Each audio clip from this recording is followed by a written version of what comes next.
अस्सलाम वालेकुम स्टूडेंट्स, आज हम लोग पढ़ेंगे measure of location chapter number 4, जिसको हम मेजर ऑफ़ सेंट्रल टेंडेंसी भी कहते हैं।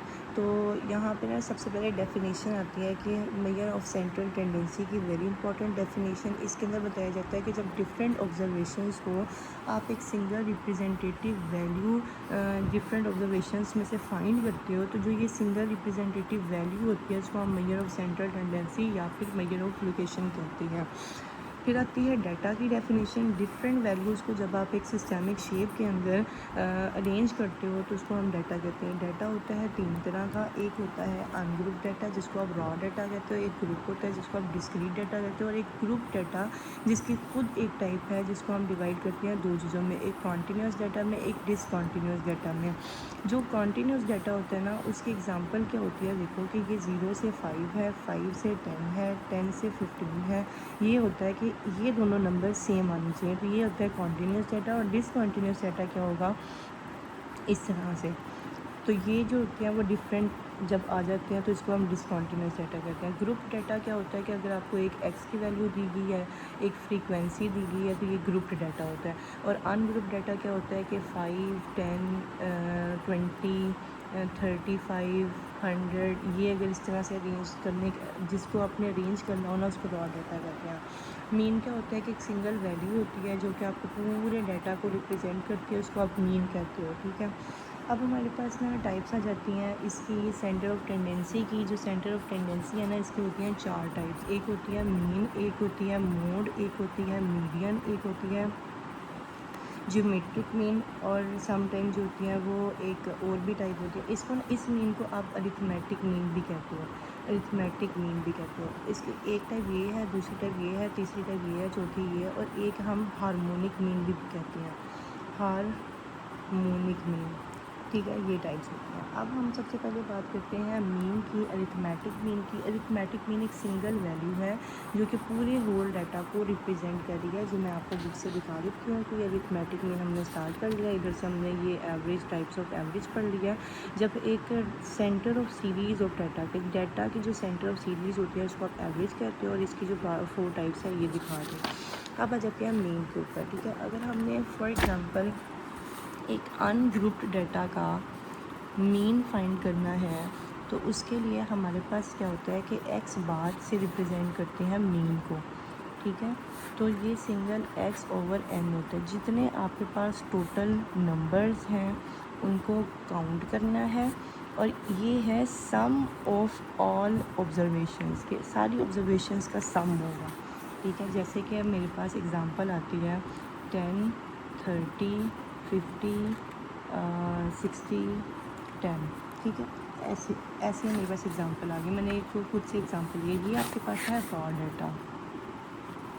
ठीक है, हम क्या करेंगे, हमने फाइंड करना है एक्स बार। तो हम क्या करेंगे कि हमने 10 + 30 + 50 + 60 + 10 डिवाइडेड बाय 1, 2, 3, 4, 5 इस तरह से डिवाइड कर देना, और ये एक्स बार की जो भी फाइंड करने से वैल्यू आ गई वो हो जाएगी। ठीक है, ये हमारे पास आता है मीन, जो अनग्रुप डाटा का होता है। अच्छा, अब हमारे पास जो मीन आता है ना, जो कि एक शॉर्टकट मेथड थी, ये तो था हमारे पास एक डायरेक्ट मेथड, फिर डायरेक्ट मेथड हमने अप्लाई कर दिया। ठीक है, अब हमने ना ये बात हमेशा याद रखो कि जब अनग्रुप डाटा होगा तो सॉरी, हमारे पास जो एक्स बार होगा वो is equal to x over n होगा।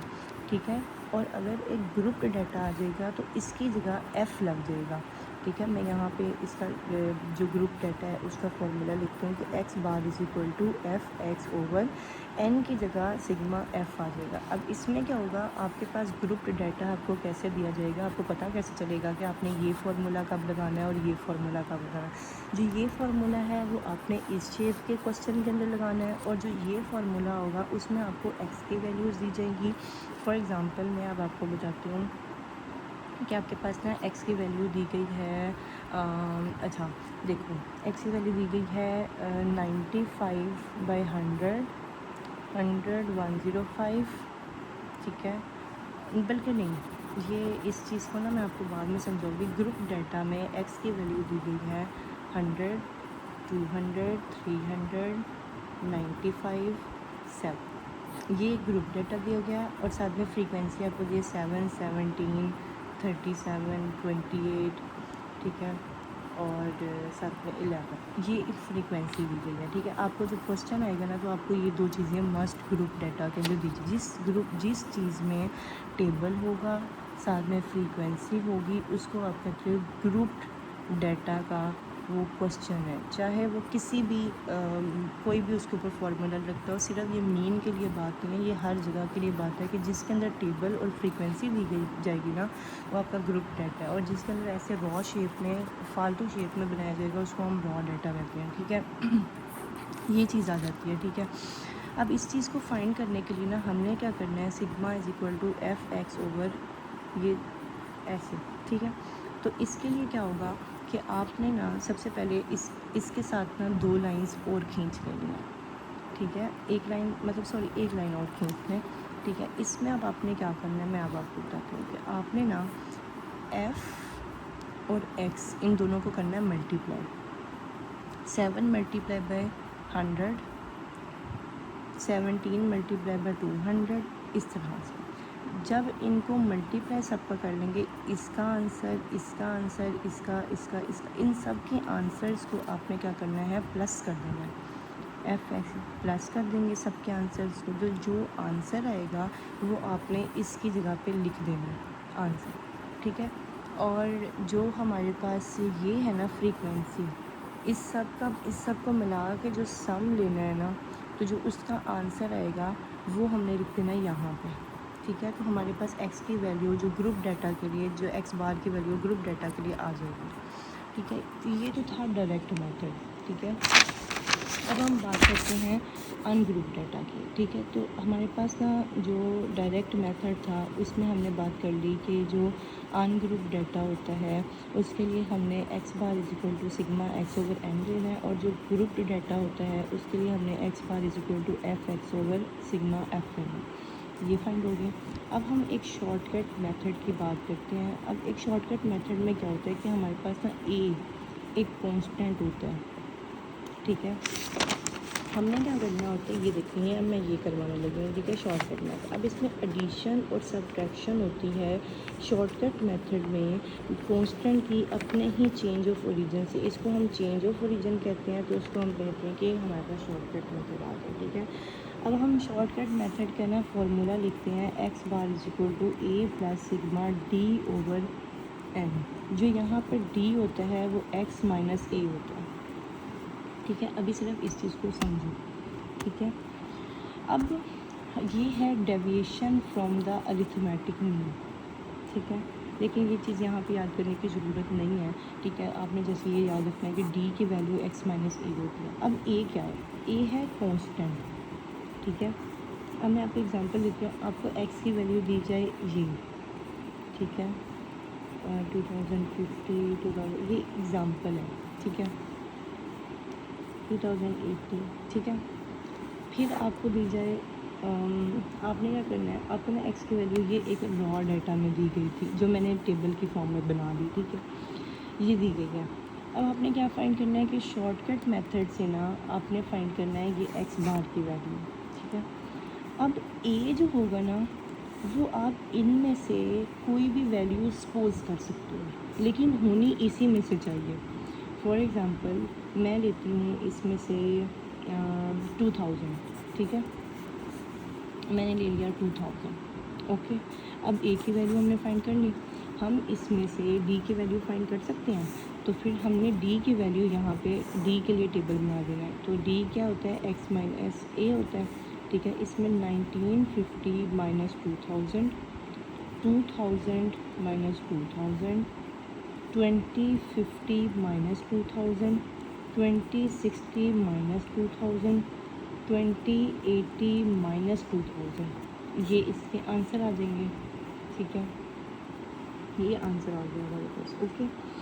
अब हमने क्या करना है कि हमारे पास डी की वैल्यू भी आ गई कि डी की वैल्यू सबके आंसर्स यहाँ पे लिख देंगे, ठीक है।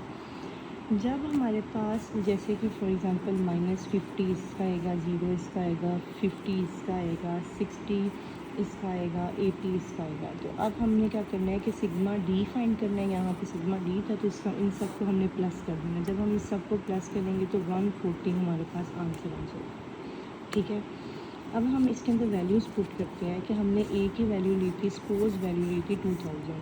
ठीक है, 2000 हो गया प्लस 140 यहाँ पे लगाओ प्लस एन क्या होता है कि नंबर काउंट करो 1 2 3 4 5 है ना, तो उसको डिवाइड कर दो 5 से। तो जो आंसर आएगा वो 28 आंसर आएगा और ये आपकी एक्स की वैल्यू फाइंड हो जाएगी। ठीक है, ओके। अब इसमें ना हमारे पास तो ये देखो कि अब हमने यहाँ पे ये बता दिया कि ये शॉर्टकट मेथड है फॉर द कह लो कि ये अनग्रुप डाटा के लिए था कि शॉर्टकट मेथड है ये अनग्रुप डाटा के लिए। जैसे अब हमने यहाँ पे ग्रुप्ड डाटा का फाइंड किया था तो हम अब इसको shortcut method for grouped data हमने फाइंड करना। ठीक है, तो वो इन डायरेक्ट मेथड भी बोला जा सकता है और शॉर्टकट मेथड भी बोला जा सकता है। ठीक है, तो वो हम किस तरह फाइंड करेंगे ग्रुप डाटा के लिए। वो x bar is equal to, जिस तरह हमने पीछे हमारे पास फॉर्मूला था, इसको हमने ग्रुप के अंदर करने के लिए क्या किया, x bar is equal to sigma f x over sigma f. ठीक है, तो इसको हम क्या करेंगे, इसको ऐसे एफ डी कर देंगे डिवाइडेड बाय वही एन को रिप्लेस हम इससे करते हैं ग्रुप डाटा में। ठीक है, तो ये हो जाएगा हमारे पास फॉर्मूला। अब इसी के एग्जांपल हम ले लेते हैं कि फॉर एग्जांपल आपके पास एक ग्रुप डाटा दिया गया है, इस बुक की एग्जांपल ले लेते हैं। ठीक है, ग्रुप डाटा हमारे पास ये दिया गया है और हमें फ्रीक्वेंसी दी गई है। तो जब हमारे पास एक टेबल बना हो और फ्रीक्वेंसी हो तो हमें पता चल जाता है कि ये ग्रुप डाटा है। ठीक है, तो हम इसमें क्या करेंगे कि हमने सारी वैल्यूज़ लिख दी, ये भी हमने फ्रीक्वेंसी लिख दी, हमने वैल्यू पुट कर दी। ठीक है, तो अब इसके लिए ना हमने क्या करना है कि डी की वैल्यू फाइंड करनी है एक्स माइनस ए। ठीक है, एक्स निकालने के लिए हम क्या करते हैं कि हमने ये एक्स कैसे निकाला, अब देखो हमने क्या करना है 95 + 100 ओवर एन। ठीक है, मतलब सॉरी ओवर 2 कि मतलब ये जो दो वैल्यूज़ होंगी, जब आपके पास x की वैल्यू नहीं है आपने फाइंड करनी है, तो x की वैल्यू सिर्फ सिंपल x की वैल्यू फाइंड करने के लिए आपने दोनों 2 आइटम्स को प्लस कर देना है और डिवाइड उसको 2 पे कर देना है। 95 + 100 डिवाइडेड बाई 2, 100 + 105 डिवाइडेड बाई 2, तो इसका आंसर 97.5 आता है, 102.5 आता है। ये मैंने सब कैलकुलेट किए हैं वैल्यूज़। तो अगर बुक के अंदर कोई भी चीज़ गलत होगी तो वो मैं बता दूँगी, क्योंकि हमेशा जो है वो बुक के अंदर ऐसी मिस्टेक्स आती हैं। ठीक है, अच्छा, तो अब हम इससे फाइंड कर सकते हैं 97.5 माइनस ए की वैल्यू। आप कोई भी सपोज ले लो इसमें से कि कुछ भी आप ए की वैल्यू ले सकते हो। तो मैं ए की वैल्यू जैसे उसमें दिया हुआ है यहाँ पे ए की वैल्यू ली है, कोई भी वैल्यू ली है तो आप कोई भी वैल्यू इसके अंदर से सपोज कर सकते हो। तो 10575 कर लो तो हमारे पास 1075 आ जाएगा। तो हम इसके अंदर वैल्यूज़ पुट करके डी का आंसर निकालेंगे, सम करेंगे और फिर इसके अंदर वैल्यूज़ पुट कर देंगे। फिर एफ़ और डी, ये जो 7 होगा इसको मल्टीप्लाई करेंगे ये डी की पहली वैल्यू से। ठीक है, जो डी हमारे पास निकलेगी, तो इस तरह हम लोग ने जो डी हमारे पास आंसर निकलेगा ना हर एक का, तो उसको हमने मल्टीप्लाई कर देना सारा और फिर ये हमारे पास जवाब आ जाएगा। ठीक है, इसका जो आंसर आ जाएगा। ये सारी एग्जांपल पूरी दी गई हैं। वेटेड के भी वैसे ही है, सेम टू सेम है, कोई फ़र्क नहीं है, सिर्फ एक्स के साथ डब्ल्यू लिखा जाएगा बस। ठीक है, उसके बाद हमारे पास क्या प्रॉपर्टीज़ आ जाती हैं।